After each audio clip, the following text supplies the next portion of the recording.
Very good afternoon, my dear friends. Today we are going to study about ratio and proportion.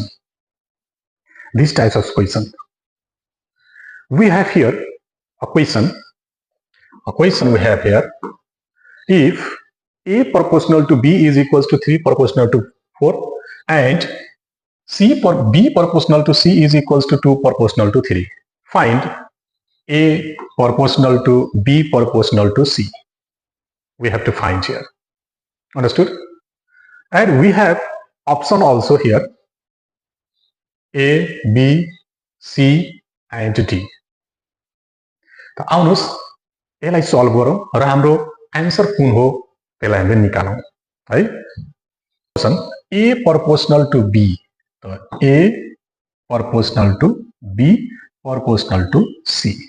यसरी सबै लेखिने पालै पालो गरेर त्यसपछि भ्यालु राख्ने कति छ यहाँ A proportional to B is equals to 3 proportional to 4. त A को भ्यालु कति 3 र B को भ्यालु कति 4.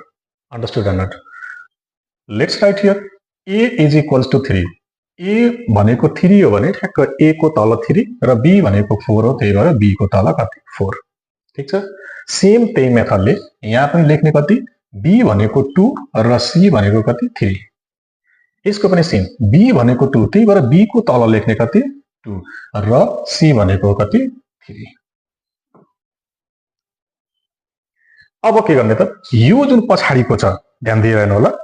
यो जुन पछाडीको छ नि यो जुन पछाडीको छ यसैको ठीक पछाडी त्यही सेम टु सेम हुन्छ 4 नै र यहाँ 2 छ भने यसको ठीक अगाडि पनि कति हुन्छ 2 नै।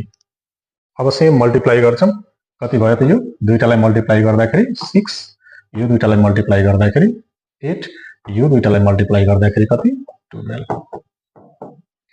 यो नै हाम्रो हुन गयो के त आन्सर। यसलाई हामीले सानो पनि गर्न पायौं सबैमा डिभाइड जान्छ कतिले जस्तै हेर्दै जाउँ सबैमा डिभाइड जान्छ कतिले त यो कतिले जान्छ सबैमा डिभाइड